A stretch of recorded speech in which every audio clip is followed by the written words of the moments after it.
कौन सा होता है, ये आपने आज शायद बताया था, उसमें डीएनए भी होता है। जी हाँ।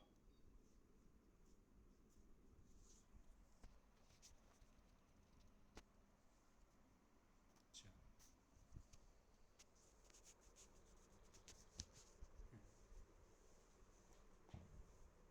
तो हमने जो है सेल के बारे में पढ़ा था, है ना। सेल को हमने 3 पार्ट्स में डिवाइड किया था। पहला था सेल मेम्ब्रेन, दूसरा था न्यूक्लियस, और तीसरा था साइटोप्लाज्म, है ना।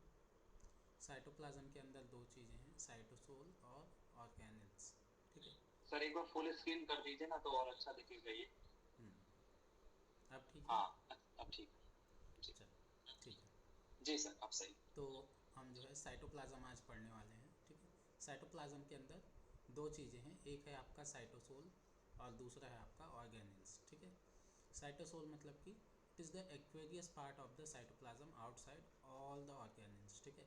ऑर्गेनेल्स मतलब छोटे छोटे ऑर्गन्स को छोड़ के जो सेल जो सेल मेम्ब्रेन है ना, और जो न्यूक्लियस है, ठीक है, उसके बीच में जो एक्वेरियस वाला पार्ट है, मतलब कि जो तरल वाला पदार्थ है, ठीक है, उसको जो है साइटोसोल बोला जाता है, ठीक है।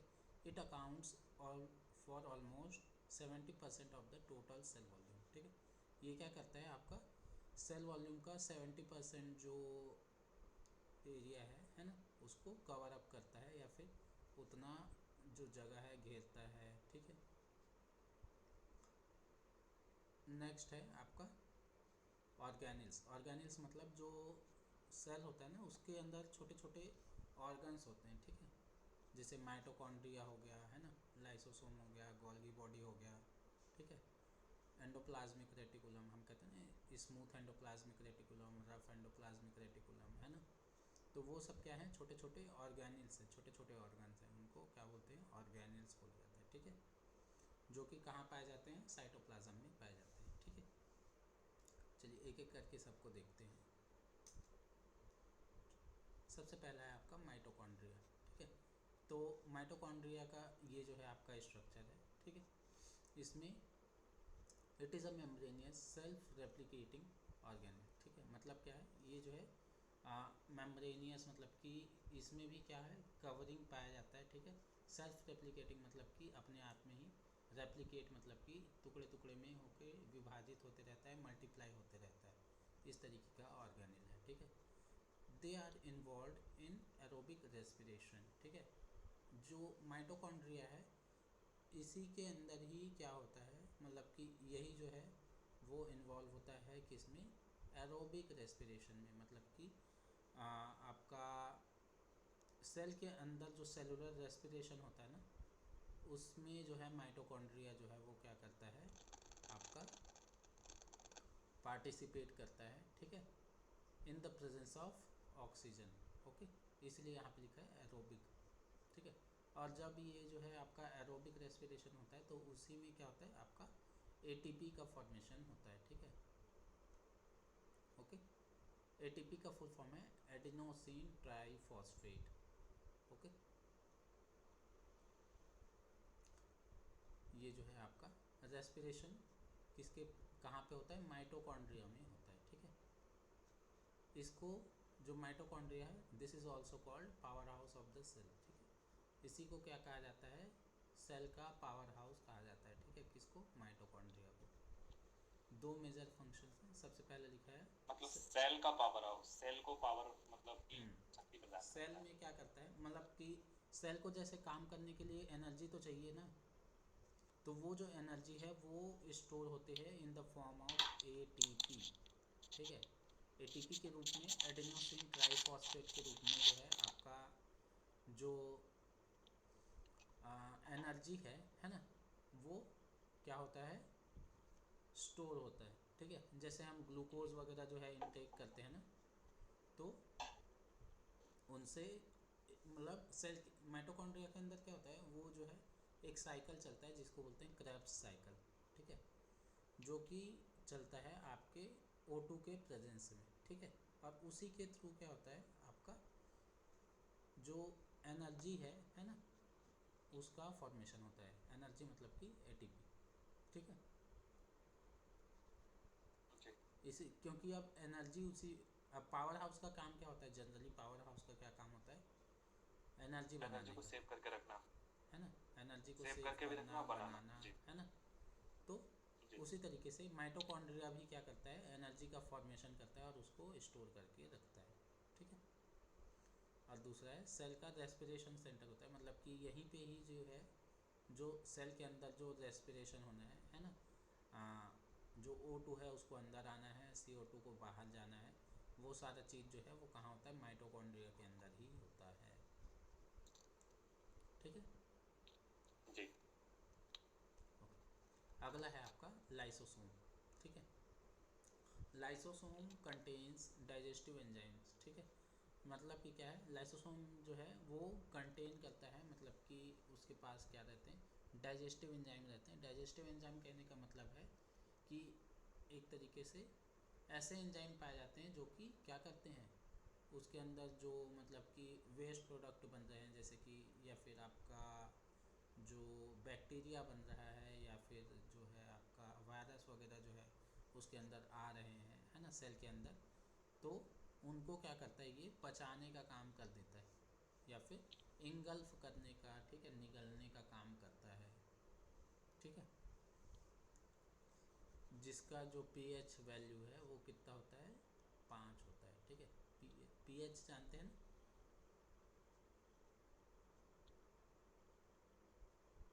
जैसे हम कहते हैं ना कि जी कोई भी मतलब जो सॉल्यूशन होता है ना, कोई भी विलयन होता है, तो उसका जो किस तरीके से पता लगाएंगे कि वो जो है अम्लीय है या फिर क्षारीय है, तो उसके लिए ये पैरामीटर होता है ना। अगर जो उसका pH वैल्यू अगर 7 से कम है तो वो जो है क्या है, एसिडिक है, मतलब कि अम्लीय है। अगर 7 से ज़्यादा है ना, तो वो क्या है, क्षारीय है, ठीक है, एल्कलाइन है, ओके। तो ये pH वैल्यू इसकी 5 है, तो इसका मतलब क्या है, ये इसका नेचर क्या है, लाइसोसोम का क्या नेचर है, सारी है, अम्लीय, सॉरी ये कम है ना, हाँ तो अम्लीय है। ठीक है। 7 से 14 के स्केल में रहता है ये, ठीक है। इसमें मतलब कि अगर pH वैल्यू 7 से कम है तो वो क्या होगा, अम्लीय होगा, ठीक है। पहले है ना 7 से कम तो अम्लीय, अगर 7 से ज़्यादा है तो क्षारीय, ठीक है। तो ये 7 से कम है, 5 है ना, तो ये क्या है, एसिडिक नेचर का होता है, ठीक है। इसके अंदर एसिड जो है वो क्या रहता है, प्रेजेंट रहता है, ओके। चलिए, they digest excess of worn out organelles, ठीक है। मतलब क्या है कि ये जो है आपका जो लाइसोसोम है वो जो एक्सेसिव जो चीज़ें हैं, है ना, सेल के अंदर जो भी एक्सेसिव चीज़ें हैं उनको क्या कर देता है, डाइजेस्ट कर देता है, ठीक है, पचा देता है। जैसे कि फूड पार्टिकल्स, ठीक है, या फिर वायरस, बैक्टीरिया, ये सारे, ठीक है, इन सबको क्या करता है, इंगल्फ कर लेता है, निगल जाता है या फिर पचा देता है, कौन, लाइसोसोम, ठीक है। और इनको पचाने के बाद क्या करता है, वो जो है खुद भी जो है वो क्या कर देता है, मतलब एक तरीके से सुसाइड बॉम्ब देखा है, जी ह्यूमंस में होते हैं ना, वो क्या जी करते हैं अपने अंदर जो है अपने मतलब बॉडी में बम को बांध बम के लगा चलते हैं के और किसी पब्लिक प्लेस जो को उड़ा देते पब्लिक हैं। प्लेस में जाके एक्टिवेट कर देते हैं, है ना, खुद को। तो वैसे ही ये क्या करते हैं, जैसे वायरस बैक्टीरिया वगैरह को सबको क्या करता है, अपने अंदर जो है भरता है एक थैली के तरीके से, और फिर उसके बाद खुद भी फट जाता है, तो खुद भी मर जाता है और वायरस बैक्टीरिया को वायरस भी को मार भी देता है, ठीक है। तो इसीलिए क्या, इसको लाइसोसोम को क्या बोला जाता है, suicidal bag of the cell, ठीक है, आत्महत्या की थैली बोली जाती है, ठीक है, कौन, लाइसोसोम, ओके। जी माइटोकॉन्ड्रिया और लाइसोसोम क्लियर है क्या, जी वो पावर हाउस हो गया। ये लाइसोसोम मतलब suicide, suicidal bag of the cell, मतलब वो हम्म एनर्जी प्रोवाइड करता है। ये बैक्टीरिया और जो भी वेस्ट मटेरियल सेल्स के अंदर बनता है उसको ख़त्म करता है। ठीक है, ये जो है एनर्जी बनाता है इन the form of ATP। ATP. ठीक है, एडिनोसिन एटीपी का क्या फुल फॉर्म बताया था सर आपने? Adenosine triphosphate.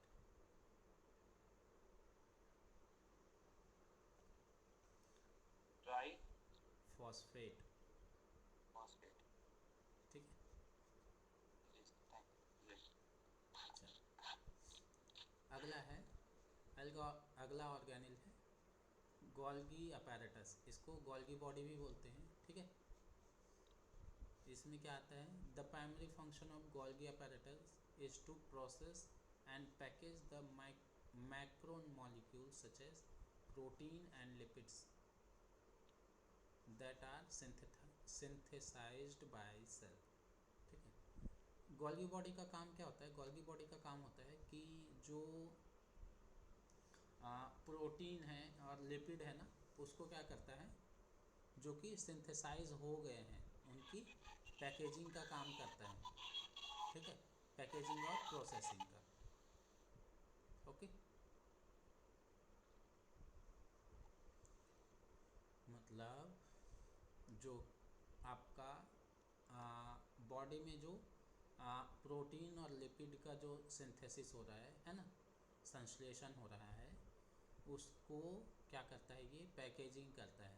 ठीक है, और प्रोसेसिंग करता है। ठीक है, जैसे कि आपका प्रोटीन जो है वो आपका एक क्या है, अमीनो एसिड्स का बंडल है या फिर कॉम्प्लेक्स फॉर्म है, तो उसको क्या करता है, तोड़ने का काम करना है ना, या फिर उसकी पैकेजिंग का काम करना, ये सब काम क्या है, गोल्गी अपैरेटस का है।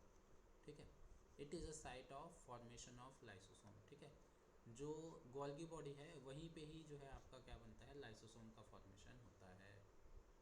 ठीक है, लाइसोसोम अभी अभी पढ़ा था हमने, क्या होता है,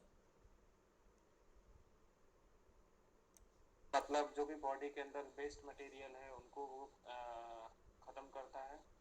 और सुसाइडल वेब है ना। और हमारे अंदर societal web of the cell भी इसको कहा जाता है, कि मतलब कि जो भी वायरसेस वगैरह होते हैं एक्सटर्नल ठीक जो है, आ जाते हैं उनको तो इकट्ठा करता है और फिर उनको खत्म कर देता है। तो इसका जो फॉर्मेशन है, मतलब जो लाइसोसोम है उसका निर्माण जो है कहाँ पे होता है, गॉल गोल्गी अपैरेटस में। गॉल्गी ठीक है, या फिर गोल्गी apparatus। बॉडी भी बोलते हैं इसको। ठीक है, अगला है सेंट्रोसोम। सेंट्रोसोम क्या होता है? Centrosome is a major microtubule organizing center in eukaryotic cell. It plays an important role in cell division. ठीक है, सेंट्रोसोम्स क्या होते हैं? सेंट्रोसोम्स होते हैं आपके जो सेल है ना, उसमें इसमें सेंट्रोसोम, ये देखो। ठीक है, ये है सेंट्रोसोम। ठीक है, ये क्या करता है, जब हमारा जो सेल है ना वो मैच्योर हो जाता है, तो उसके बाद जो है ये दो पोल्स में, मतलब कि दो ध्रुवों में जो है वो डिवाइड होने लगता है। ठीक है, और इसी के ही कारण जो है, सेंट्रोसोम के ही कारण क्या होता है, हमारा जो सेल है वो दो टुकड़ों में बढ़ता है, या फिर आपका जो कोशिका विभाजन कहते हैं ना, तो कोशिका विभाजन जी। जो है वो सेंट्रोसोम के कारण ही होता है। ठीक है, ये है सेंट्रोसोम। ओके, ये है आपका गोल्गी अपैरेटस। ठीक है, ये क्या, ये छोट लाइसोसोम की तरफ है। इसमें दिख रहे हैं जी सर। Golgi apparatus. तो ये क्या करता है पता है, ये जो है ये छोटे छोटे वो दिख रहे हैं प्लॉट्स। राइबोसोम्स। ठीक है, तो ये राइबोसोम्स के अंदर ना क्या रहता है आपका, जो अभी हमने बात करी प्रोटीन है ना, तो प्रोटीन जो है वो राइबोसोम्स में ही पाए जाते हैं। ठीक है, और इन्हीं को क्या करता है, यहीं से इकट्ठा करके ऐसे पैकेज कर लेता है ये गोल्गी बॉडी।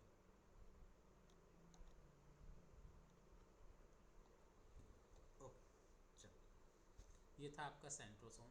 अगला है राइबोसोम्स। राइबोसोम्स क्या होते हैं?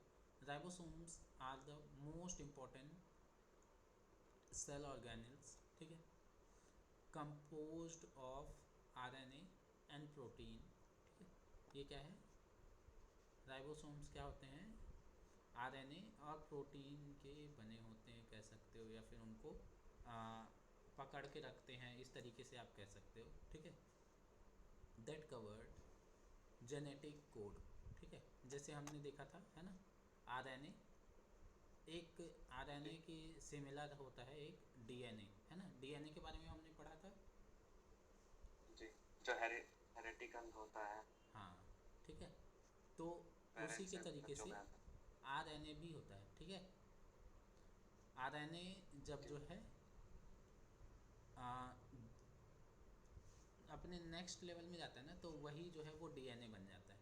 तो आरएनए का फुल फॉर्म है राइबॉक्सी न्यूक्लिक एसिड, ठीक है। इसको जो है राइबो न्यूक्लिक एसिड बोलते हैं, ठीक है, आरएनए को। And protein that covered genetic code into chain of amino acids, ठीक है। ये क्या करते हैं, जो राइबोसोम्स है, ये आपका जो आरएनए है और जो प्रोटीन है, इसको क्या करते हैं, एक तरीके से कैरी करते हैं, कह सकते हो, ठीक है, उसको लेके चलते हैं अपने साथ में। जैसे अभी अगर आप देखोगे सेल वाला जो चित्र है, ठीक है, तो ये है छोटा छोटा छोटा छोटा, ये ऐसे बिंदु बिंदु जो वो दिख रहा है ना, यही जो है आपका क्या है, राइबोसोम है, ठीक है। ये जो दिख रहा है ना, इसके अंदर ऐसे दाना दाना की तरीके से, ये सारा क्या है, ये राइबोसोम है। इसमें अलग से राइबोसोम, ये देखो, ये दाना दाना है, राइबोसोम दिख रहा है। हाँ ये जो है ये चिपके रहते हैं किसमें, केंद्रक के जो बॉर्डर है, ठीक है, केंद्रक का जो बॉर्डर है ना, उससे चिपकी हुई एक संरचना है, इसको बोलते हैं एंडोप्लाज्मिक रेटिकुलम। अभी देखते हैं आगे इसमें आएगा,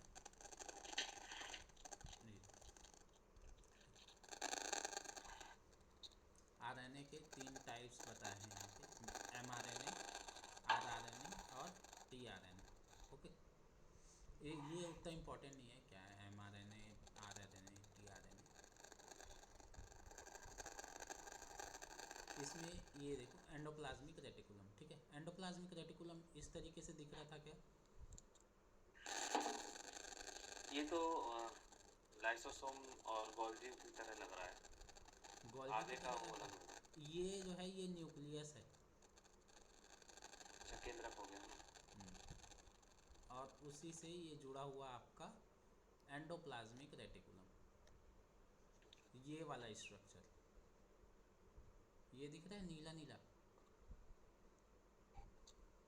जी हम्म तो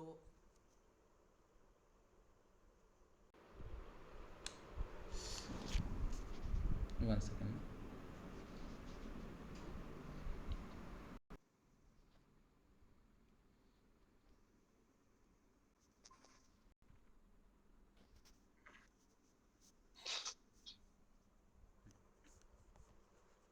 ओके,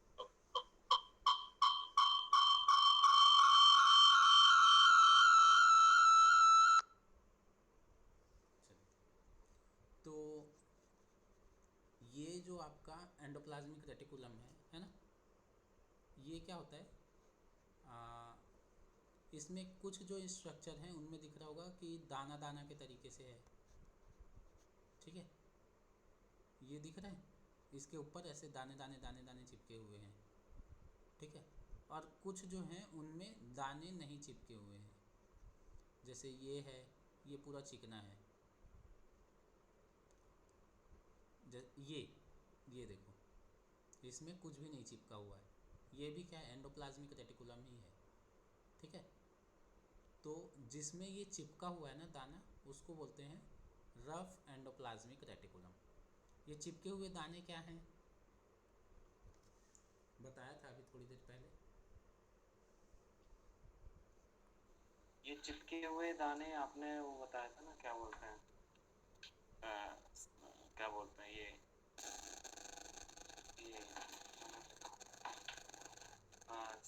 सेंट्रोसोम। राइबोसोम, अच्छा, राइबोसोम आर द मोस्ट ठीक है, इम्पोर्टेंट सेल आरएनए। हाँ ठीक है, ठीक। राइबोसोम दिख रहा है जी जी। कहाँ पे है?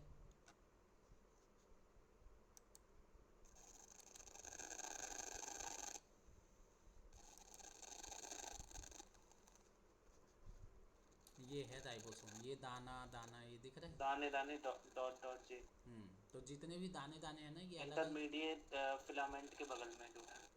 हम्म ठीक है, इसमें ये जो डॉट डॉट दिख रहा है या फिर जो इस स्ट्रक्चर में भी जो डॉट डॉट दिख रहे हैं वो भी क्या है, राइबोसोम्स हैं। ठीक है, अब चूंकि ये जो राइबोसोम है ये किस में चिपके हुए हैं, एंडोप्लाज्मिक रेटिकुलम में।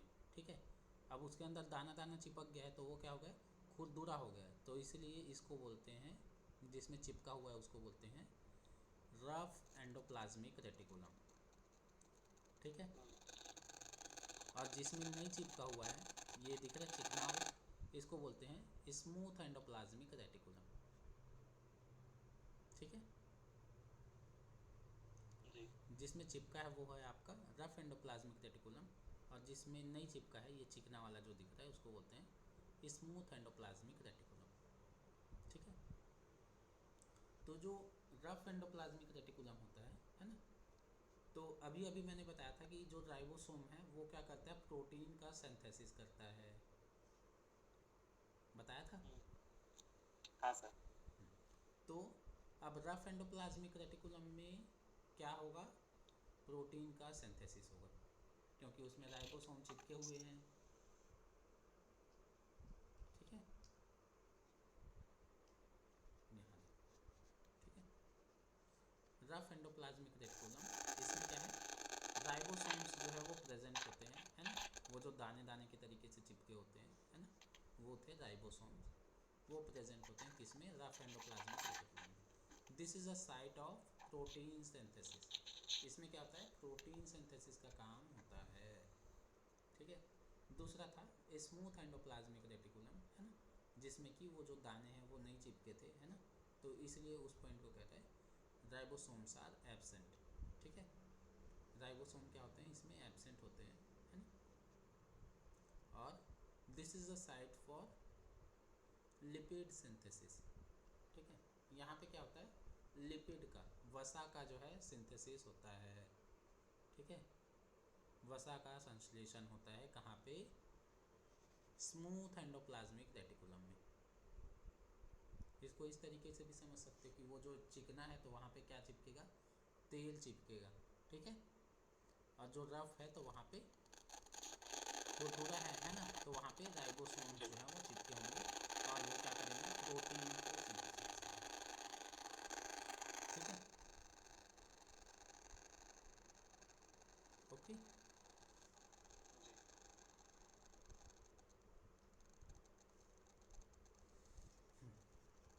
इसमें एक और पॉइंट लिखा है वो है आपका वैक्यूल लिखा हुआ है। वैक्यूल होता है यहाँ पे, इसमें देखो चित्र में ये खाली स्पेस। ठीक है, वैक्यूल का मतलब खाली जगह। ठीक है, तो ये जो खाली जगह है ना, ये क्या करता है अपने अंदर, इसमें मतलब कि सेल में जितने भी जैसे लाइसोसोम्स वगैरह हो गए ना, तो लाइसोसोम क्या करता है एक तरीके से, जैसे इसके अंदर मर गया ना ये, तो वो क्या करेगा, ये जो वैक्यूल है वो उसको इकट्ठा करेगा। ठीक है, और यहाँ पे आके, है ना, ये जो प्लाज्मा मेम्ब्रेन है इसके साइड में आके चिपक जाएगा और धीरे से ऐसे जगह बना के यहाँ से क्या हो जाएगा, बाहर हो जाएगा। ठीक है, वैक्यूल मतलब होता है खाली जगह।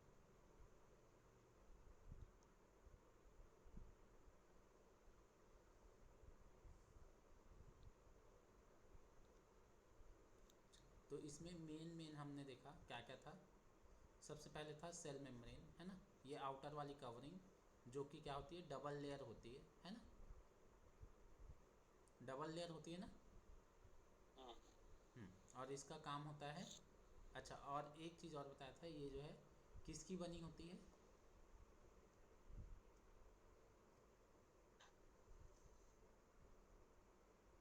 Cell membrane. प्रोटीन और लिपिड्स की बनी होती है, ठीक है। हाँ, प्रोटीन और लिपिड्स। ठीक है। और ये जो है आपका डबल लेयर स्ट्रक्चर होता है, ओके। इसका मेन काम होता है प्रोटेक्शन, है ना, आपका रेस्पिरेशन, ठीक है। अभी देखा था ना कि जो एयर है ना, वो क्या होता है सेल में आके मान लो चिपका, ठीक है। जैसे O2 जो है वो आके क्या हुआ, चिपक गया, उसके बाद उसको अंदर भी तो लाना है ना, तो वो जो है उसको खींचने का काम कौन कर रहा है, ये जो प्लाज्मा मेम्ब्रेन है वही करता है, ठीक है। तो इसलिए हम जो है क्या बोलते हैं कि उस जो रेस्पिरेशन का काम है वो भी किसका है, प्लाज्मा मेम्ब्रेन का है, ठीक है। प्रोटेक्शन का, सुरक्षा कवच बनाने का काम भी जो है वो आपका प्लाज्मा मेम्ब्रेन का है, ठीक है। वेस्ट जो है वो बाहर निकालना है ना, जो खराब जो पदार्थ है उनको बाहर निकालना है, तो उसका भी काम जो है आपका सेल मेम्ब्रेन का है ना। न्यूक्लियस हमने देखा था केंद्रक, है ना, इसी में ही जो है आपका जो DNA है, क्रोमोसोम्स हैं, वो सब जो है आपके प्रेजेंट रहते हैं, है ना। Centre part of the cell, है ना, इसको हमने न्यूक्लियस कहा था। फिर हमने देखा था साइटोप्लाज्म, है ना। साइटोप्लाज्म में साइटोसोल देखे थे, मतलब कि ये जो वाटरी सब्सटेंस है, ठीक है, ये जो पीला पीला जो दिख रहा है ना, उसी को हमने कहा था साइटोसोल, ठीक है। यहाँ पे साइटोप्लाज्म लिख दिया है, साइटोसोल भी कहते हैं, ठीक है। और जो है आपका सेल ऑर्गेनिल्स, मतलब कि जो मेजर जो ऑर्गन्स थे छोटे छोटे, जैसे कि गोल्गी बॉडी हो गया, है ना, आपका रफ एंडोप्लाज्मिक रेटिकुलम हो गया, राइबोसोम हो गया, है ना, माइटोकॉन्ड्रिया हो गया, ठीक है, सेंट्रोसोम हो गए, लाइसोसोम हो गया, स्मूथ एंडोप्लाज्मिक रेटिकुलम हो गया, है ना, और वैक्यूल हो गया। तो ये सारी चीज़ें जो है वो हमने देखी थी, ठीक है। ये था आपका सेल। इसमें कोई डाउट है क्या? वॉइस नहीं आ रहा है?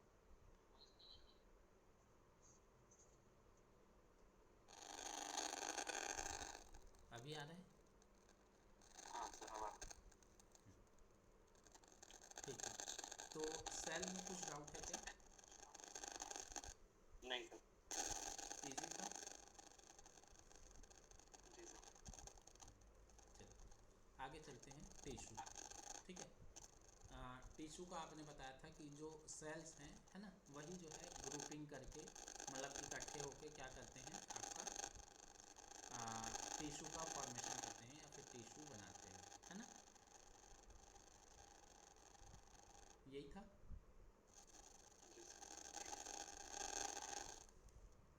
देखो उसी चीज़ को यहाँ पे लिख रहे हैं। Tissue consist of large number of same type of cells, ठीक है। टिश्यू क्या है, large number of same types of cells, ठीक है। ये क्या है, एक ही तरीके के सेल्स जो हैं जब बहुत अधिक संख्या में मिलते हैं तब क्या होते हैं, टिश्यू का फॉर्मेशन होता है। And classified according to the size, shape, function of their constituent cell. और इन्हीं को जो है आपका उनकी साइज, शेप और फंक्शन के बेस पे आगे चल के हम जो है डिवाइड करेंगे, ठीक है। The English word tissue is derived from the French word, ठीक है, फ्रेंच वर्ड से आया है। जैसे हमने सेल जो वर्ड पढ़ा था वो कहाँ से आया था, लैटिन वर्ड। लैटिन से, है ना। तो जो फ्रेंच वर्ड है टिश्यू, उसका मतलब है वूवन, ठीक है, मतलब कि एक तरीके से जो गुत्थी के तरीके से होता है ना, गुथा हुआ, उसको कहते हैं वूवन, ओके। तो जब बहुत सारे सेल जो हैं वो जो गुथ जाते हैं तो इसलिए उनको कहा जाता है टिश्यू, ठीक है। और वो जो सेल हैं वो कैसे होते हैं, स्ट्रक्चर में और फंक्शन में सेम होते हैं, ठीक है। जो सेल्स जुड़ रहे हैं वो स्ट्रक्चर और फंक्शन में सेम होते हैं। इसका एग्जांपल भी लास्ट क्लास में दिया था मैंने, है ना। चलिए तो यहाँ पे there are mainly 4 types of tissues, ठीक है। टिश्यू के मेनली जो है वो 4 टाइप्स हैं। सबसे पहले है आपका एपिथेलियल टिश्यू, दूसरा है कनेक्टिव टिश्यू, तीसरा है मस्कुलर टिश्यू या फिर मसल टिश्यू, और चौथा है आपका नर्वस टिश्यू। ठीक है, टिश्यू हमने देखा, टिश्यू क्या होता है, टिश्यू जो है वो same size, same shape, same function, इस तरीके के जब सेल जो हैं वो एक साथ मिलते हैं, है ना, तो क्या बनाते हैं, टिश्यू का फॉर्मेशन करते हैं। ठीक है, और चार तरीके के मेनली टिश्यूज हैं। सबसे पहला है एपिथेलियल टिश्यू, दूसरा कनेक्टिव टिश्यू, तीसरा मस्कुलर टिश्यू और चौथा है नर्वस टिश्यू। ठीक है, तो सबसे पहला है आपका एपिथेलियल टिश्यू। ठीक है, the epithelial tissue is formed by the cells that covers the organ surface such as skin surface, the airways, the surface of soft organs, the reproductive tract and the inner lining of digestive tract। ठीक है, ये क्या कह रहा है, the epithelial tissue are formed by the cells। ठीक है, epithelial जो टिश्यू है वो इस तरीके के सेल से बने होते हैं जो क्या करते हैं, कवर द ऑर्गन सरफेस। ठीक है, जितने भी ऑर्गन्स हैं उनके सरफेस को क्या करते हैं, ढकते हैं, कवर करते हैं, जैसे कि सरफेस ऑफ द स्किन। ठीक है, ये जो हमारी जो स्किन है ना, जो चमड़ी है जो बनी हुई है वो किससे बनी हुई है, एपिथेलियल सेल से बनी हुई है या फिर एपिथेलियल टिश्यू की बनी होती है। ठीक है, एयरवेज, ठीक है, जो हमारा रेस्पिरेटरी ट्रैक है ना, ठीक है, आपका जो नॉस्ट्रिल कह दो या फिर आपका जो विंड पाइप कह लो, है ना, लंग्स कह लो, तो ये सब क्या है आपके जो उसका बाहर की लेयर, बाहर की लेयर कह लो या फिर इनर की लेयर। ठीक है, जो सरफेस है उसका वो किसका बना होता है, एपिथेलियल टिश्यू का बना होता है। टिश्यू। ठीक है, हाँ, एपिथेलियल सेल्स या फिर सेल से ही मिलके टिश्यू बना है तो एपिथेलियल सेल से भी कह सकते हैं। ठीक है, सरफेस ऑफ सॉफ्ट ऑर्गन्स। ठीक है, जितने भी सॉफ्ट ऑर्गन्स हैं उनके जो सरफेसेस हैं वो किससे बने होते हैं, एपिथेलियल टिश्यू के बने होते हैं। जिस रिप्रोडक्टिव ट्रैक, ठीक है, तो रिप्रोडक्टिव ट्रैक भी जो है आपका किससे बना है, एपिथेलियल टिश्यू से बना हुआ है। ठीक है, और inner lining of the digestive track. ठीक है, डाइजेस्टिव ट्रैक का जो इनर लाइनिंग है ना, वो भी किससे बना होता है, आपका एपिथेलियल टिश्यू से या फिर एपिथेलियल सेल से बना होता है। ठीक है, यहाँ पे मेनली कुछ टाइप्स दिए हुए हैं एपिथेलियल टिश्यू के, तो मेनली हम देखें तो दो टाइप्स हैं। ठीक है, एक है सिंपल और दूसरा है स्ट्रेटिफाइड। ठीक है, सिंपल और स्ट्रेटिफाइड दो टाइप के एपिथेलियल हैं। ठीक है, अब इनके भी सब डिविजन्स हैं। ठीक है, तो सबसे पहला है सिंपल स्क्वैमस। ठीक है, जब हम कहते हैं सिंपल, सिंपल का मतलब होता है सिंगल लेयर। ठीक है, इसमें दिख रहा है ना, सिंगल लेयर, एक ही लेयर है, सेल का एक ही लेयर है, दिख रहा है, ये देखो एक लेयर है जी, इसमें भी एक ही लेयर है। ठीक है, तो सिंपल जब हम कहेंगे तो ये होगा यूनी लेयर या फिर सिंगल लेयर। ठीक है, जब हम कहेंगे स्ट्रेटिफाइड, है ना, तो स्ट्रेटिफाइड का मतलब है मल्टीपल लेयर्स, एक या एक से एक से ज़्यादा लेयर जब होंगे, दो या दो से अधिक जब लेयर्स होंगे, है ना, परत होंगे, तो उसको हम कहेंगे स्ट्रेटिफाइड। ठीक है, जैसे इसमें देख लो, एक लेयर, दो लेयर, तीन लेयर, चार लेयर, पाँच लेयर, छः लेयर, सात लेयर, है ना, इसमें दो लेयर्स हैं, है ना, इसमें जो है आपका ये भी दो लेयर तीन लेयर की तरह के दिख रहा है ना, ये जो है आपका चार लेयर का है। ठीक है, चलिए, तो सिंपल और स्ट्रेटिफाइड समझ में आया क्या, अभी इसके अंदर भी देखेंगे सिंपल क्या में है, एक लेयर, स्ट्रेटिफाइड में multiple more layers. Then one layer. ठीक है, तो सबसे पहला है सिंपल स्क्वैमस। ठीक है, सिंपल स्क्वैमस एपिथेलियम क्या होता है, सिंपल स्क्वैमस का मतलब होता है अनस्ट्रक्चर्ड। ठीक है, जैसे इसमें आप देखोगे कि जो पहला वाला जो चित्र है उसमें देखो, ये जो है इसका कोई प्रॉपर शेप नहीं है, जैसे इस वाले में जो है ये बॉक्स के तरीके से बना हुआ है ना, दिख रहा है। तो उस तरीके का जी ऐसा कोई पर्टिकुलर शेप नहीं है, तो इर्रेगुलर शेप का है, इसलिए जो इर्रेगुलर शेप है उसको बोलते हैं स्क्वैमस।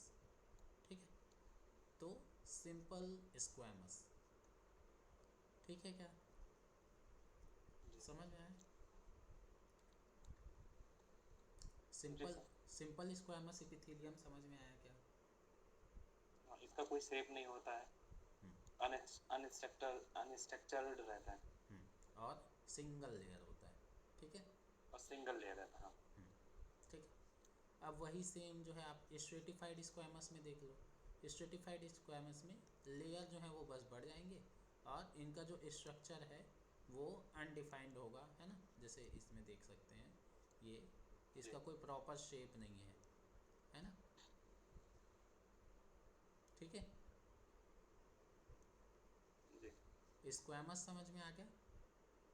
जी सर। स्क्वैमस मतलब कि इर्रेगुलर शेप। ओके, अगला है सिंपल क्यूबॉइडल। क्यूबॉइडल मतलब होता है क्यूब शेप। क्यूब मतलब कि घनाकार, बॉक्स टाइप का। वर्गाकार। ठीक है, क्यूब वर्ग के आकार का। ठीक है, तो ये दिख रहा है क्या वर्ग जैसा। जी वर्ग में हम क्या कहते हैं, वर्ग का क्या मतलब होता है, जिसके चारों कोने बराबर हों, जी यही कहते हैं ना।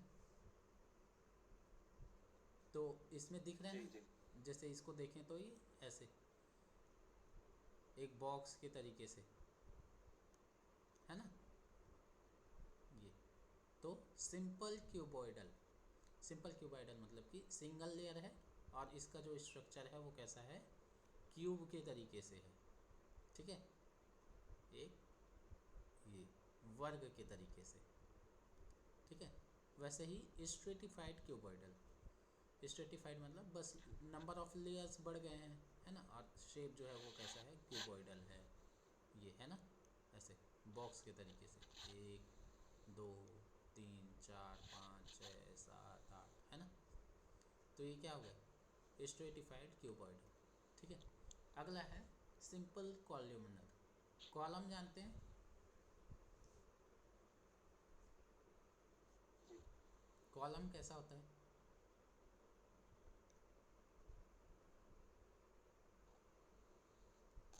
कॉलम जिसमें हम लिखते हैं ना, जिसकी मतलब जिसमें एक लंबाई होती है। जैसे क्यूब में क्या होगा, क्यूब के जो है चारों जो खाने हैं, है ना, चारों खाने एक चारों बराबर। जो एंगल्स हैं, चारों जो भुजाएं हैं, आर्म्स हैं, वो बराबर रहते हैं। लेकिन कॉलम में क्या होता है, कॉलम में ऐसा नहीं होता है।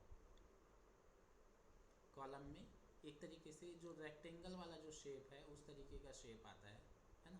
मतलब कि इसका जो लंबाई है, जैसे क्यूब में क्या होता है, लंबाई चौड़ाई बराबर होती है, लेकिन कॉलम में लंबाई जो है ज़्यादा होती है एज़ कंपेयर टू उसके विड्थ के, चौड़ाई के।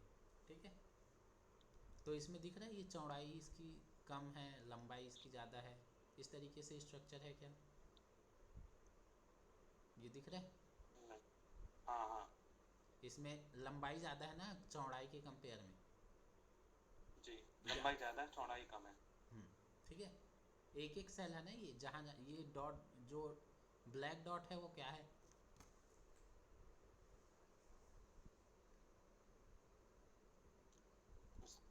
डॉट तो वो है स्क्वायरमस। डॉट क्या, ये जो बीच बीच में ब्लैक डॉट दिख रहा है, ये तो जो पढ़ा है ना अभी हमने, केंद्रक कह सकते हैं उसका, या फिर ठीक है, स्क्वायरमस मतलब केंद्रक है, केंद्रक है। केंद्रक है, केंद्रक ही है। ठीक है, न्यूक्लियस है उसका। हाँ, ठीक है, तो ये हो गया सिंपल कॉलमनर। कॉलम के तरीके से है स्ट्रक्चर। ठीक है, लंबाई ज़्यादा है, चौड़ाई कम है ना, और सिंगल लेयर है, तो इसको हम कह रहे हैं सिंपल कॉलमनर। ओके, अगला आता है pseudo stratified columnar. Pseudo stratified columnar क्या होता है? सूडो मतलब होता है चकमा देने वाला, ठीक है, और स्ट्रेटिफाइड तो है ही, मल्टीपल लेयर है। कॉलमनर, ठीक है, इसको हम कह सकते हैं ये जो है एक्चुअल में कॉलमनर नहीं है, ठीक है। इसको अगर स्ट्रक्चर को हम देखें तो एक्चुअल में कॉलमनर नहीं है, लेकिन ये जो है कॉलम की तरीके से दिख रहा है, उस तरीके से प्रिटेंड हो रहा है। अगर हम ये जो है इन दोनों सेल्स को मिला दें, है ना, और इसको ऐसे कर दें तो ये जो है एक बक्से के तरीके से बन गया, है ना, ठीक है। यहाँ से मिला दें तो ये जो है एक कॉलम और बन गया, यहाँ से ऐसे मिला दें तो ये जो है एक और कॉलम बन गया, तो इन तीनों को मिला दें तो एक ऐसे कॉलम बन गया। समझ रहे हो?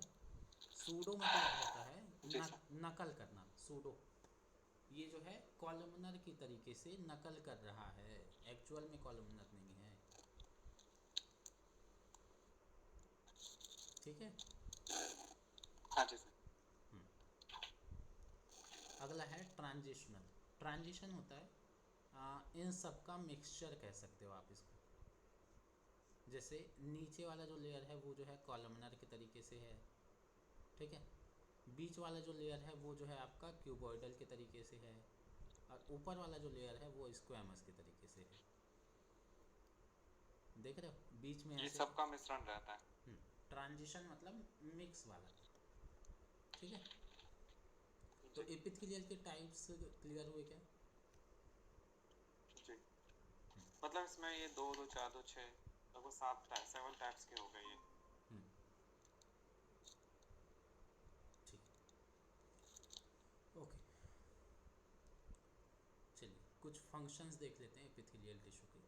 फंक्शंस ऑफ एपिथेलियल टिश्यू क्या है? The principal function of epithelial tissue is covering and lining the free surfaces, ठीक है। ये क्या करता है?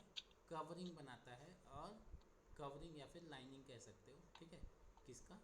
जितने भी सरफेस एरिया हैं, है ना, जितने भी आपके ऑर्गन्स वगैरह हैं, है ना, तो उनकी इनर लाइनिंग बनाने का काम जो है, इनर लेयर बनाने का काम जो है किसका है? इनर और आउटर लेयर बनाने का काम एपिथेलियल टिश्यू का है, ठीक है। Cells of the body surface from the outer layer of the skin, ठीक है। ये क्या करता है? स्किन का जो है आउटर लेयर भी यही बनाता है, ठीक है। Inside the body epithelial cells form the lining of the mouth and alimentary canal. Alimentary canal जो है किसको बोलते हैं? डाइजेस्टिव ट्रैक्ट को ही एलिमेंट्री कैनाल बोलते हैं, ठीक है। एंड प्रोटेक्ट दिस ऑर्गन्स, ठीक है। तो जितने भी अंदर में ऑर्गन्स होते हैं, है ना, उनको प्रोटेक्ट करने का भी काम, मतलब कि एक आउटर लेयर जो है बनाने का काम जो है, आउटर या फिर इनर दोनों लेयर, ठीक है, वो काम किसका है? आपका एपिथेलियल टिश्यू का ही होता है, ठीक है। अगला है epithelial tissue helps in absorption of water and nutrients, ठीक है। क्योंकि ये जो है आपका ऊपर वाले लेयर में रहता है ना, आपका जैसे कि फॉर एन एग्जांपल आपने जो है खाना खाया है ना, तो खाने से जो भी न्यूट्रिएंट्स वगैरह बन रहे हैं तो उनको एब्जॉर्ब करने का काम भी जो है, या फिर पानी जो आप पीते हैं, है ना, उसको भी एब्जॉर्ब करने का काम किसका होता है? एपिथेलियल टिश्यू का ही होता है, ठीक है। It helps in elimination of the waste, ठीक है। वेस्ट के तरीके से आप कह सकते हो कि जैसे हमने जो है आपका वेस्ट में आप कह सकते हो, हाँ, जैसे O2 लिया तो O2 तो काम की चीज़ है, ठीक है। तो O2 जब प्रोसेस हो जाता है तो फॉर्मेशन होता है CO2 का, ठीक है। तो CO2 तो वेस्ट है ना एक तरीके से। जी तो वेस्ट को बाहर निकालने का काम भी जो है वो क्या किसका है? तो एपिथेलियल का ही है, ठीक है। इपिथेलियल। क्लियर है? जी sir. Epithelial tissue secretes enzyme और hormones in the form of glands, ठीक है। जो ग्लैंड्स होते हैं, है ना, एंडोक्राइन एक्सोक्राइन ग्लैंड्स होते हैं, वो भी किसके बने होते हैं? एपिथेलियल टिश्यू के बने होते हैं, जो कि क्या काम करते हैं, हार्मोन्स का फॉर्मेशन करते हैं, ठीक है। जैसे कि आपके स्वेट ग्लैंड्स हैं, है ना, ये जो आपका स्किन है ना, इसमें क्या है आपका छोटे छोटे स्वेट ग्लैंड्स हैं, पसीने की ग्रंथि, ठीक है।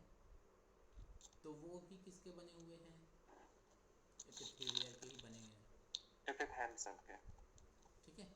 Some epithelial tissue performs secretory functions, ठीक है, मतलब कि हार्मोन सिक्रेशन, हार्मोन का स्त्राव करने का भी काम करते हैं। They secretes variety of substance including sweat, ठीक है, आपका जो पसीना, ठीक है, सलाइवा, म्यूकस एंड एंजाइम, ठीक है। ये जो लार वगैरह भी जो बनता है वो भी जो है आपका कहाँ से होता है, एपिथेलियल टिश्यू से ही होता है, ठीक है। एपिथेलियल टिश्यू क्लियर है। जी सर। आगे चलते हैं। आगे है आपका connective tissue. Connective tissue, connective tissue क्या होता है, connective tissue is one of the basic tissue types of the body. ये एक बेसिक टिश्यू टाइप है किसका, बॉडी का, ठीक है। As the name implies, connective tissue is a term given to several body tissues that connects, support and help bind other tissues, ठीक है। जो बाकी के जो टिश्यूज होते हैं, है ना, उनको क्या करने का, कनेक्ट करने का, ठीक है, सपोर्ट करने का और एक दूसरे से बांध के रखने का। कनेक्टिव मतलब कि जोड़ के रखने का इसका काम रहेगा, जोड़ने का। ठीक है। इसके कुछ एग्जांपल्स हैं, जैसे कि ब्लड, ब्लड जो है वो क्या है, कनेक्टिव टिश्यू का एक एग्जांपल है, ठीक है। Blood is a connective tissue, ठीक है। इसी के थ्रू क्या होता है, हमारी जो पूरी बॉडी है वो एक दूसरे से कह सकते हो जुड़ी हुई रहती है, या फिर एक दूसरे के बीच जो भी न्यूट्रिएंट्स वगैरह हैं, है ना, उनका जो ट्रांसमिशन होना है ना, इधर उधर ट्रांसपोर्ट होना है, वो सब क्या होता है, ब्लड के थ्रू ही होता है, ठीक है। अभी इनने कहा कि ये क्या है, सपोर्ट प्रोवाइड करता है, कनेक्टिव टिश्यू सपोर्ट प्रोवाइड करता है। तो हम देखते हैं हमारी जो बॉडी है वो इस तरीके से एक स्ट्रक्चर्ड फॉर्म में क्यों खड़ी है, किसके आधार पे खड़ी है, हमारी हड्डियों के ढांचे की वजह से खड़ी है।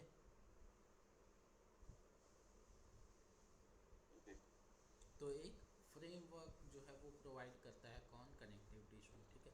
बोन भी क्या है, एक एग्जांपल है किसका, कनेक्टिव टिश्यू का।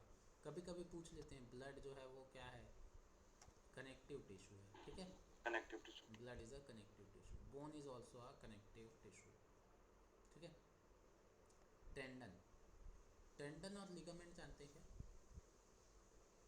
जो लिगामेंट्स मतलब जो थोड़ा सा स्ट्रॉन्गेस्ट फॉर्म में होते हैं हमारे टिश्यूज के, जैसे जो जॉइंट में होते हैं। दोनों में टाइप डिफरेंस को क्या है, टेंडन मतलब और लिगामेंट में।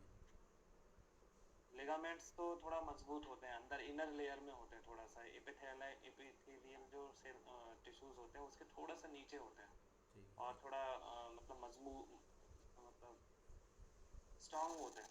और टेंडन क्या होते हैं। टेंडन का मेरे को थोड़ा सा आइडिया कम है। चलो, बहुत बेसिक सा जो है इन दोनों के बीच डिफरेंस है, ठीक है। जो जी सर। टेंडन होता है ना, वो क्या करता है, बोन से मसल को कनेक्ट करने का काम करता है, ठीक है। टेंडन क्या करता है sir? Bone to muscle connect करता है, बोन और मसल को कनेक्ट करने का काम। जैसे यहाँ पे ये बोन दिख रहा है, यहाँ पे देखो, ये जो है ये है जी आपका ह्यूमरस बोन है, ठीक है। ये जी। आपका ये वाला जो है ना, यहाँ वाला जो बोन है, ठीक है, इस हिस्से का,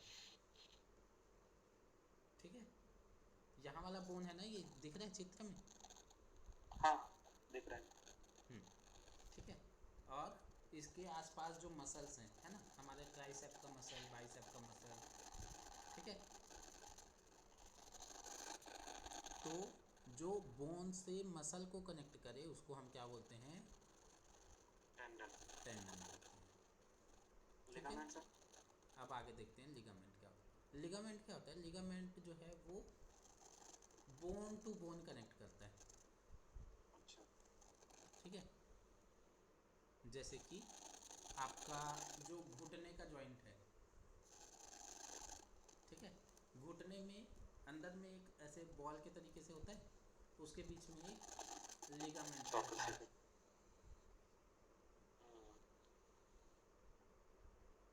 ठीक है। जैसे कि इसमें दिख रहा है क्या? पर ये लिगामेंट्स टूट जाते हैं तो क्या रिकवर हो जाते हैं? हाँ हो जाता है, मतलब वहाँ पे जो है फिजियो वगैरह कराने से ना वो सही हो जाता है। प्रॉपर रेस्ट और फिजियो वगैरह कराएंगे ना तो वो सही हो जाता है।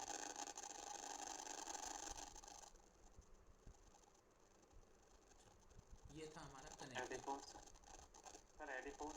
एडिपोज टिश्यू जो है वो फैट टिश्यू होता है, जो हमारा मतलब कि एक तरीके से कह सकते हो जो जिसके कारण जो है आगे चल के हम जो है मोटे हो। मोटे हो सकते हैं ठीक है। एक लास्ट और बचा सर, वो भी बता दीजिए, मैं लिख लेता हूँ। वो एग्जाम्पल हैं, उसमें बहुत सारे एग्जाम्पल आते हैं, एरियोलर टिश्यू हो गया या फिर आपका कोलेजन फाइबर हो गया, वो बहुत सारे हैं उसमें, मैंने कुछ एग्जाम्पल्स यहाँ पे लिखे थे, ठीक है। चलो आगे चलते हैं, मस्कुलर टिश्यू, मसल टिश्यू क्या होता है? मसल टिश्यू क्या होता है? मसल टिश्यू आपका है, इसका मेन जो काम होता है वो है आपका, मसल्स का मेन काम क्या होता है?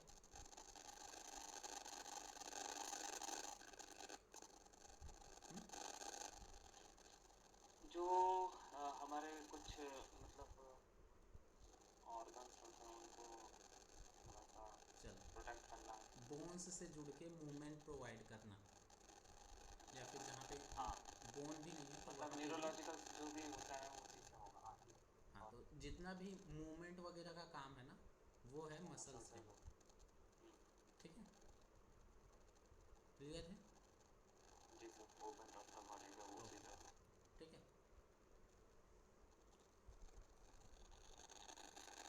चलो अब देखते हैं मसल के टाइप्स। मसल जो है वो मेनली 3 तरीके के होते हैं, ठीक है।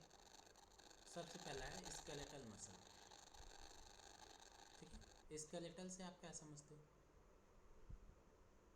स्केलेटन मतलब कि जो हमारा पूरा बॉडी है उसमें जो हड्डी बोन्स वाला होते हैं, ढांचा, ठीक हड्डियों का है, ढांचा। स्केलेटल मतलब हड्डी, ठीक है।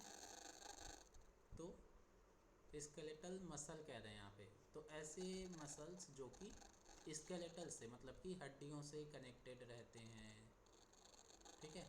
ये देखो ये घुटने वाला एरिया है, घुटने से ये जो है आपकी थाइज वाले मसल्स हैं, है ना, ठीक है। नीचे जो है काफ के मसल्स हैं, ये आपके जी। हैमस्ट्रिंग्स वगैरह हो गए, ठीक है। उसी को कह रहे हैं द फाइबर, इसके जो फाइबर्स हैं वो कैसे होते हैं? स्ट्रिएटेड मतलब कि धारीदार होते हैं, ठीक है। और कैसे होते हैं? ट्यूबुलर फॉर्म में होते हैं, ट्यूबुलर स्ट्रक्चर के होते हैं, साथ ही मल्टी न्यूक्लिएटेड, इनमें जो है मल्टीपल मतलब बहुत सारे जो है, देखो एक ही उसमें मल्टीपल न्यूक्लियस पाए जाते हैं, एक न्यूक्लियस, दो न्यूक्लियस, ठीक है, ठीक है। ये आपका एक ही उसमें एक दो तीन न्यूक्लियस, इसमें यहाँ पे मतलब 3 है ना, तो ये देखो इसी में 2 न्यूक्लियस हो गए, इसमें 3 न्यूक्लियस हो गए, इसमें 3 4 न्यूक्लियस हो गए, है ना। तो ये है आपका skeletal muscle. Skeleton. Skeletal muscle का एक जो है गुण होता है कि ये जो है हमारी इच्छा के अकॉर्डिंग चलता है, ठीक है। उसी को लिखा है वॉलेंट्री, इसका नेचर जो है स्केलेटल मसल का नेचर होता है वॉलेंट्री, ठीक है, मतलब कि ये हमारी इच्छा से चलता है, ठीक है। थर्ड पॉइंट लिखा है अटैच टू द स्केलेटन, ये चीज़ मैंने शुरू में ही बता दिया था, है ना। स्केलेटल मसल है तो ये जो है बोन से कनेक्टेड रहेगा, ठीक है, धारीदार होता है और हमारी इच्छा से चलता है, ठीक है। ओके, स्केलेटल मसल क्लियर है क्या? हाँ सर। अगला है स्मूथ मसल। स्मूथ मसल क्या होता है? स्मूथ मसल जो है ऐसे ऑर्गन्स मतलब जहाँ पे कह लो हॉलो ऑर्गन्स कह सकते हो, जैसे कि आपका इंटेस्टाइन हो गया, आपके लंग्स हो गए, है ना, आपका स्टमक हो गया, ठीक है, पैंक्रियाज हो गए, फूड पाइप हो गया, ठीक है। तो इन सब में जो है जो मसल पाया जाता है उसको बोलते हैं स्मूथ मसल, ठीक है। This is a unicellular muscle कह रहे हैं, ठीक है। एक जो फाइबर है ना, उसमें एक ही प्रकार के टिश्यूज होंगे। ठीक है, एक ही प्रकार के सेल होंगे, यूनिसेलुलर, ठीक है। सिंगल सेल कह सकते हैं, सॉरी यूनिसेलुलर नहीं, यूनी न्यूक्लियर, एक ही न्यूक्लियस होगा, ओके। साथ ही ये जो है इनवॉलेंट्री होते हैं, जो स्मूथ मसल है वो इनवॉलेंट्री होते हैं, मतलब कि हमारी इच्छा से नहीं चलते हैं। ये तो क्लियर है ना, स्मूथ मसल हमारी इच्छा से चलता है क्या? मतलब लीवर किडनी इनको अपना काम करना ही है, डाइजेस्ट करना है, हम कुछ इनको मना भी इनवॉलेंट्री करें है, मत पचाओ तो भी वो करेंगे, है ना। कुछ भी अब दे दो। वो हाँ जी। तुम्हारी इच्छा से नहीं चलेगा, जैसे हाथ में जो है हड्डी से जो जुड़ा है ना, स्केलेटल जो मसल्स हैं, ये हमारी इच्छा से चल जी रहा है, चलो भाई रिस्ट को घुमाओ, है ना। तो यहाँ पे जो जी। मूवमेंट हो रहा है वो हमारी इच्छा से हो रहा है, वॉलेंट्री हो रहा है। लेकिन हम इसको कह सकते हैं कि चलो भाई मेरा पेट पचाना शुरू कर दो, ऐसा बोल सकते हो क्या? नहीं। चलो मेरे इंटेस्टाइन सारे जो न्यूट्रिएंट्स हैं उनको एब्जॉर्ब कर लो, चलो मेरे लार्ज इंटेस्टाइन सारा जो वेस्ट है उसको बाहर निकाल दो, चलो किडनी सारा चीज़ जो पानी है उसको फिल्टर और कर लो, बड़ा वाइजली भी काम करता है सर, जहर भी दे दो उसको भी पचाने की कोशिश करता ठीक है। है। तो स्मूथ मसल जो है वो इनवॉलेंट्री होते हैं, कहने का मतलब हमारी इच्छा से नहीं चलते हैं, है ना। और क्या है, कवरिंग ऑफ इंटरनल ऑर्गन्स, जो स्मूथ मसल्स हैं वो क्या है, कवरिंग है ना। एक कवरिंग मतलब कि हिंदी में क्या कह सकते हैं, उसको ढकना। ढकने का काम करता है किसको, इंटरनल ऑर्गन्स को, ठीक है। जैसे आपका ये जो है स्टमक है, स्मॉल ठीक इंटेस्टाइन। है ना, ये ऊपर में ये जो है आम जैसा जो दिख रहा है ना वो स्टमक है, जी ठीक है। जी। यहीं से ये डियोटिनम और ये जो है आपका इंटेस्टाइन वगैरह है, ठीक है। तो ये क्या होगा, एक तरीके से इंटरनल ऑर्गन्स है ना, हमारे अंदर के ऑर्गन्स है ना, तो इनको हाँ जी क्या सर। करता है, कवर करके रखता है, ठीक है। इसके ऊपर में ऐसे ऐसे स्मूथ मसल से बना होता है, ठीक है। अगला है कार्डियक मसल, ठीक है। कार्डियक मसल, कार्डियक से क्या मतलब है, कार्डियक मतलब हार्ट से रिलेटेड आ हार्ट जाएगी। से रिलेटेड है, बस सिंपल सी बात है, ठीक है। ये भी स्मूथ मसल ही होता है, लेकिन ये जो है पर्टिकुलर कहाँ पे पाया जाता हार्ट है, के लिए होता हार्ट है, में हार्ट पाया के लिए। जाता है, ठीक है। सिंपल था, ओनली जी। कवरिंग ऑफ द हार्ट, ठीक है, हार्ट पे ही पाया जाएगा। ये भी जो है इनवॉलेंट्री होगा, ठीक है। इसमें भी जो है धारियाँ पाई जाएंगी हाँ स्ट्रेलिया से, इनवॉलेंट्री। ठीक है।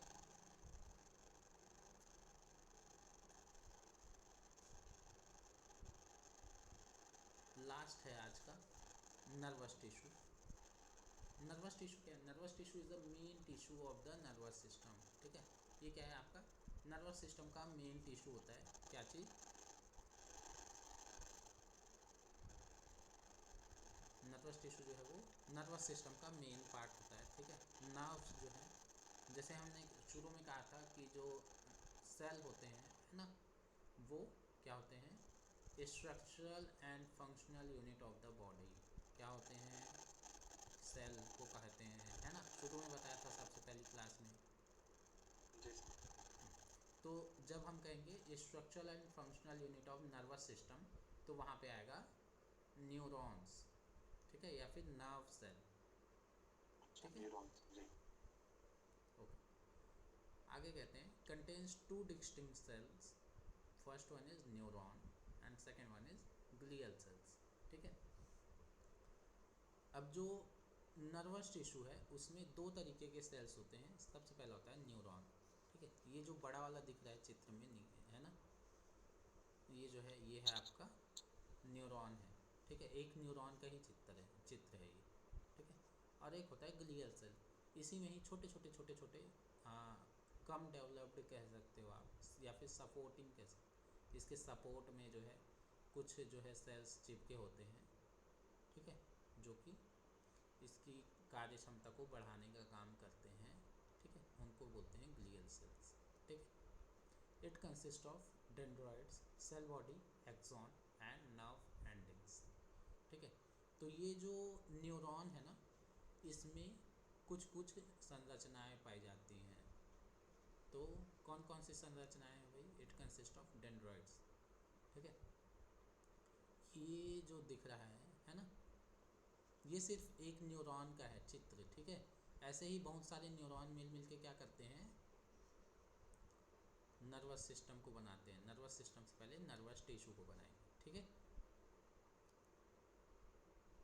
ओके। इन्हीं से ही जो है आपका जो ब्रेन है वो बना हुआ है। आपका जो स्पाइनल कॉर्ड है, जिसको हम जो है योग की भाषा में सुषुम्ना कहते हैं, है ना, वो भी इसी से बना हुआ है, ठीक है। चलो अभी नर्वस सिस्टम सर पूरे बॉडी में होता है, इस तरफ हाँ, इसका नर्वस कार्य सिस्टम होता है पूरी मूवमेंट बॉडी में कराना। रहता है। हाँ, क्योंकि नर्वस सिस्टम ही है जो हम हमारा बॉडी बुलवाना, हाथों को मूवमेंट करना, यस मसल्स को मूव यस कराना, यस। है ना। तो जितना भी हम काम करते हैं ना, चाहे वो सोचने से जी लेके हर एक चीज़, ठीक है, चाहे मैं अभी बोल रहा हूँ, है ना, तो जो मूवमेंट हो रहा है लिप्स में, है ना, वो भी जो है जी जी, आपका नर्वस सिस्टम कंट्रोल नर्वस कर रहा सिस्टम है, का। ठीक है। अभी हम जो है इनको देख पा रहे हैं, किसी भी चीज़ को देख पा रहे हैं, है ना, तो वो भी काम किसका है? नर्वस सिस्टम का है, ठीक है। सुन पा रहे हैं तो वो काम भी जो है आपका नर्वस सिस्टम का ही है,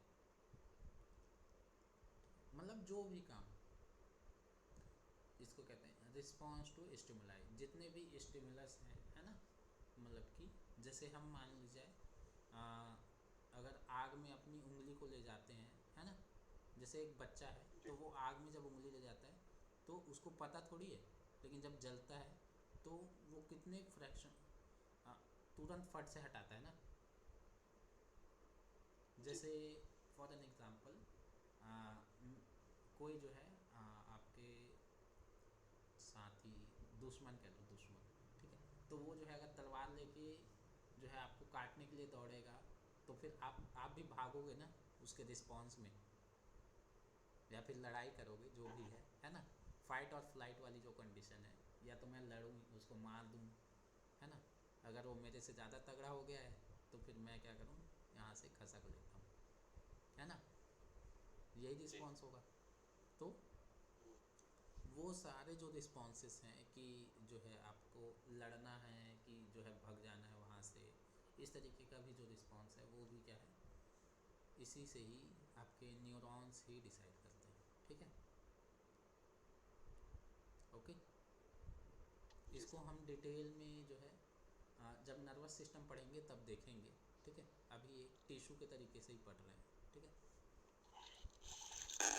हाँ तो सर। ये जो डेंड्रॉइड्स होते हैं ना, डेंड्रॉइड्स दिखे, यही जो है काम करते हैं, जो इन्फॉर्मेशन आ रहा है उसको रिसीव करने का, ठीक है। सबसे पहले जो रिसीव होता है इन्फॉर्मेशन वो होता है डेंड्रॉइड्स को, ठीक है।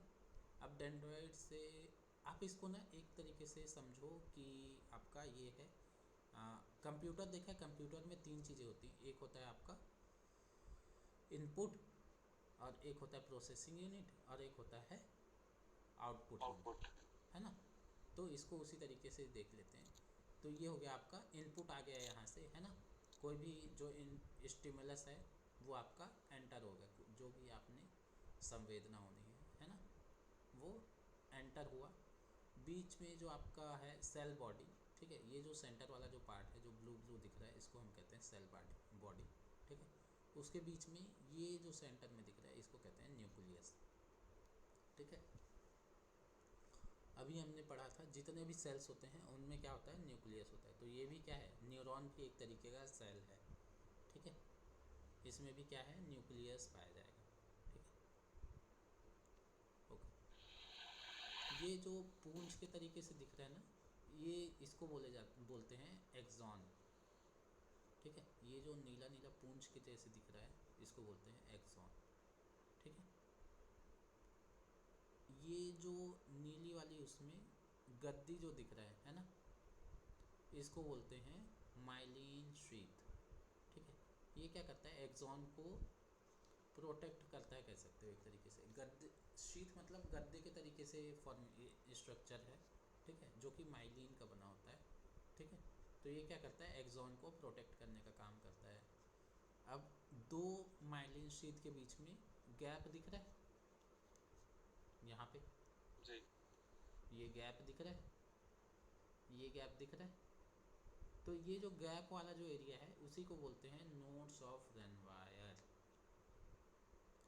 और इसका काम होता है जो इम्पल्सेस आ रहे हैं उसको स्पीड अप करने का और जल्दी से पहुँचे, वही काम होता है आपका नोड्स ऑफ रेनवायर का। ठीक है, और लास्ट है आपका एक्सॉन टर्मिनल्स। ठीक है, एक्सॉन टर्मिनल्स जो है एंडिंग, जो यहाँ पे नर्व एंडिंग लिखा है ना, इसी को यहाँ पे एक्सॉन टर्मिनल्स बोलते हैं। ठीक है, अब अगला जो न्यूरॉन होगा उसका जो डेंड्राइट्स है वो इन्हीं सब से जुड़ेगा। समझ में आया? जी सर। ठीक है, ये था आपका एक neuron. Okay, function of the nervous tissue क्या है भाई? नर्वस टिश्यू का काम क्या है? It generates and carries out nerve impulses. जो नर्व इम्पल्सेस होते हैं है ना, जो अभी मैंने कहा कि जैसे कोई आपकी तरफ बाण से मारे तो आप क्या करोगे, वहाँ से हटने का ट्राई करोगे, है ना? खुद को प्रोटेक्ट करेंगे, हाँ, तो जितना हो वो सकता है जो प्रोटेक्ट करेंगे रिस्पॉन्स भागने कर के रहे हो लिए। ना, जो स्टिमुलस आ रहा है वहाँ पे, जैसे वो जो बाण है वो क्या है, स्टिमुलस है एक, है ना? उसके कारण क्या किया आपने, एक प्रतिक्रिया दी, है ना? कोई एक संवेदना हुई, उसके रिस्पॉन्स में आपने क्या किया, प्रतिक्रिया दी, उससे वहाँ से हटे, है ना? या फिर उसके लिए कुछ रिस्पॉन्स किया आपने। जैसे आपको भूख लगी, है ना? तो भूख लगना क्या हो गया, एक स्टिमुलस हो गया। ठीक है, अब उसके रिस्पॉन्स में क्या होता है, जैसे डॉग्स में होता है, डॉग्स में क्या होता है कि जब उनको उनके सामने कुछ ऐसे भूख लगता है या फिर उनको जो है कुछ वो दिखता है ना, खाने की चीज़ दिख गई तो उनका लार जो है वो गिरने लग जाता है, होता है। हाँ सर। हम भी जैसे अगर अपना जो फेवरेट चीज़ है वो देखें तो लार बनने लग जाता है ना? तो वो जो स्टिमुलस क्या है वहाँ पे, जो रसगुल्ला है, गुलाब जामुन है, वो एक स्टिमुलस हो गया। अब उसके रिस्पॉन्स में क्या हो गया, हमारी बॉडी में लार का, सलाइवा का फॉर्मेशन चालू हो गया। ठीक है, तो वो सब किसका काम है, यही नर्वस टिश्यू का, न्यूरॉन का कह सकते हैं। ठीक है, अभी इसमें डिटेल में पढ़ेंगे कि किस तरीके से जो नर्वस सिस्टम है वो आपका सेंट्रल नर्वस सिस्टम, है ना, पेरिफेरल नर्वस सिस्टम क्या होता है, फिर सेंट्रल नर्वस सिस्टम में ब्रेन क्या है, स्पाइनल कॉर्ड क्या है ना, पेरिफेरल नर्वस सिस्टम किस तरीके से काम करता है ना। जी। ओके, तो इसका एक हाँ और सर। काम है रिस्पॉन्स टू स्टिमुलाई, यही सेम चीज़ है ना। नर्व इम्पल्सेस मतलब कि जो न्यूरोट्रांसमीटर्स वगैरह हैं, है ना, उन सबको, उन सब का भी जो कंट्रोल है वो आपका इसी का ही होता है। ठीक है, न्यूरो ट्रांसमीटर एक तरीके से केमिकल्स होते हैं जो कि आपका कह सकते हो इंटरनल जो भी वो हो रहा है, स्टिमुलस रिस्पॉन्स हो रहा है उन सब के लिए, है ना। एक इलेक्ट्रिक इम्पल्स के तरीके से कह सकते हो, जो कि स्टिमुलेट करता है जो चीज़ें होती हैं, है ना, बॉडी के अंदर। ठीक है, जैसे हार्मोन का प्रोडक्शन होना है तो वो सब क्या है, न्यूरॉन से ही वो होगा। ठीक है, जी। जैसे कि फॉर एन एग्जांपल आप ले सकते हो इंसुलिन हार्मोन। इंसुलिन हार्मोन पता है क्या?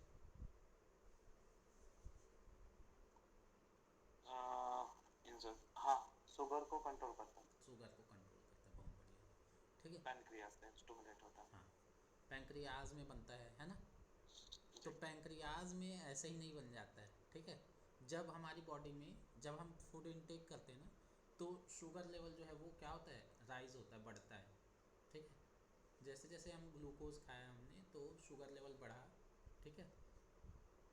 अब आपकी बॉडी में जो पैंक्रियाज है ना, वो क्या कहेगा, अब देखो भैया मेरी बॉडी मतलब मेरे आसपास जो है शुगर जो है वो बढ़ रहा है, देखो देखो मैनेज करो वरना डायबिटीज़ हो जाएगा। ठीक है, इस तरीके का एक मैसेज बना। तो वो जो मैसेज है वो जाएगा कहाँ पे, ब्रेन में। ठीक है, नर्वस सिस्टम के पास, ब्रेन में। ब्रेन में जाएगा। ठीक है, किसके थ्रू जाएगा, नर्वस टिश्यूज के थ्रू या यही नर्वस सेल्स के थ्रू। नर्वस टिश्यू के थ्रू, न्यूरॉन्स के थ्रू। ठीक है, आपके स्पाइनल कॉर्ड से होते हुए सीधा जाएगा ब्रेन में। ठीक है, ब्रेन में। अब वहाँ पे प्रोसेसिंग होगा कि हाँ भाई इसका जो है ग्लूकोज लेवल बढ़ गया है, तो क्या करना है, इंसुलिन को मतलब कि इंसुलिन प्रोड्यूस करने के लिए क्या करना है, उसको स्विच चालू करना है वहाँ से। ठीक है, मतलब सर ये ऑटोमेटिक होता है, इसमें हमारा कंट्रोल नहीं होता, हमें नहीं हमारा पता कोई चलता ना। कंट्रोल नहीं है। मतलब इनवॉलेंट्री बोलते हैं ना, ये सारी चीज़ें इनवॉलेंट्री वो इन्वॉलेंट्री होता है। है। ठीक है,